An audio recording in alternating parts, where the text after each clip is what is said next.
It's exciting, and let's talk about it. How exactly does it feel?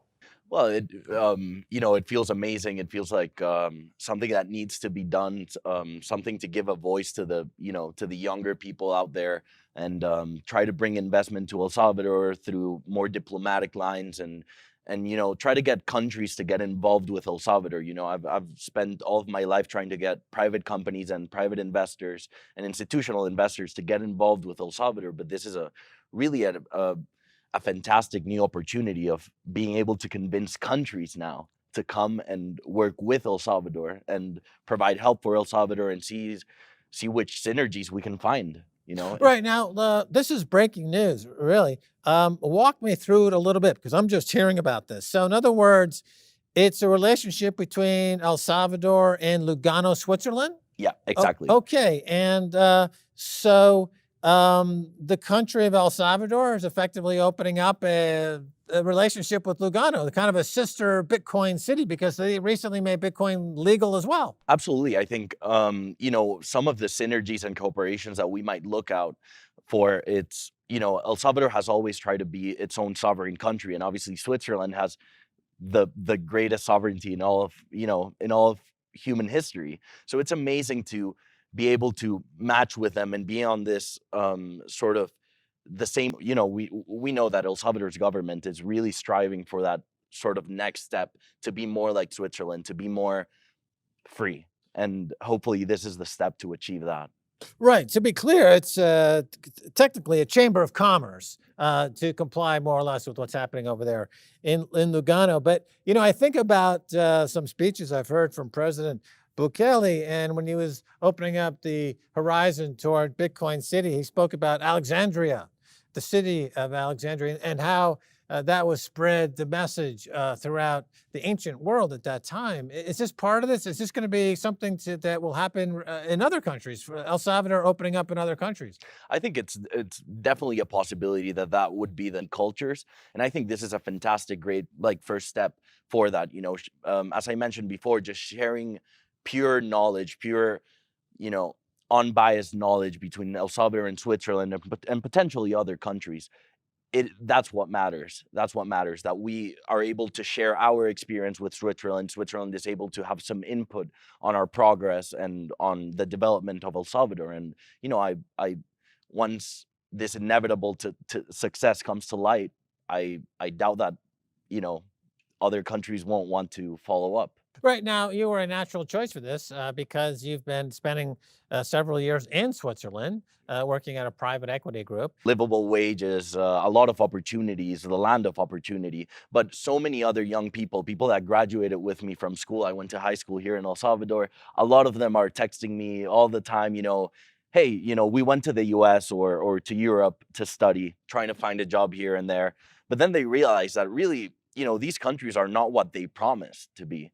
And El Salvador seems to be achieving what the government is promising to become this land of opportunities for young people. So I think that will be a very interesting development to look out for. A lot of times I just think about El Salvador.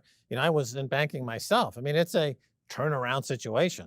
A lot of times you meet up with corporations or even countries. I know in Bogota, for example, or Medellin, those were cities that were beaten up pretty badly. They cleaned themselves up and they became boom towns. This is kind of in that model where you're taking a country that's had 20, 30 years of gang wars, before that, the Civil War. In comes a visionary leader, and now it's a boom times. Really, it's a turnaround situation. So, as a banker, you're in Switzerland. I mean, isn't this the message it's a pretty easy sell when you're talking to institutional people and big money. It's like it's a turnaround situation, right? I mean, it's an easy pitch. I mean, it's a Renaissance 2.0.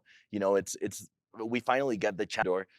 We have noticed that the geopolitical diversification that El Salvador offers and that risk adjustment, like in the sense where when you look at developed countries and what they're doing now, printing billions of money of currency and essentially doing what put us in this position of high inflation, really crappy interest rates. They now see El Salvador as really the opportunity. Some government is very it facilitates foreign direct investments in such a way that I haven't seen any other country do this. Like, I've invested in the US for, my entire career, and I never saw a government official come with me and be like, okay, we're gonna help you. We're gonna, facilitate everything you want to do in the country. So, what can possibly be learned from your experience in Switzerland and the banking system in the business sector? What are some of the things that you can look forward to? You would advise it as an improvement if you here that they Well, can. I would definitely start with probably exporting to Switzerland some of our nation's treasures. Like, every time I brought my partners, my affiliates, and whoever from Switzerland that I would bring to El Salvador, they would always fall in love with numerous things, including the people. But firstly, avocados. They're amazing here. So obviously, Salvadoran banks that lend at a massive interest rate. So I would think that would be more realistically, aside from avocados, probably the thing to tackle. Try Okay, to so get that's some of just a that matter capital. of capital, Yeah, having a large capital base, yeah, or from where you can do greater deals. So let exactly. me, this attack and the pushback on the gangs, we talked about it because the gang been around for now close to 30 years. Now, just the numbers, I'm curious how this all stacks up. So El Salvador is roughly a $28 billion economy. My understanding is that the gangs are extorting something like 6 billion a year, nickel and diming pupusa sellers to the tune of $6 billion a year. The gangs have effectively been shut down. Is it correct for me to say that 6 billion in cash essentially has been injected into this $28 billion economy? I think that would be the minimum of what is injected into the economy. The economy tends to be a very compounding financial sector, if you want to look at it Okay, as so the a second company. quarter, they came in with a robust growth again, close to 3%. They did 10.3% last year. They're on track. They're not going to have a recession this year. They're going to have another boom year. Yeah, absolutely. I'm convinced that by the end of this year, when we see all of the countries starting to suffer the consequences for their decision with a low credit rating, now you're not going to see that, because you have a country that is going to grow yearly 10-12%.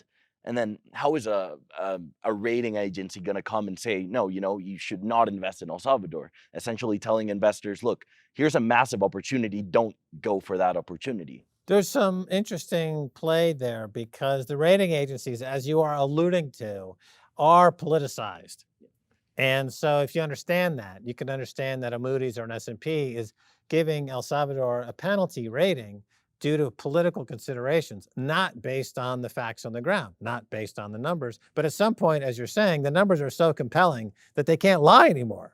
They've got to say, you know what, we got to cop to the truth there. This is a fast growing economy.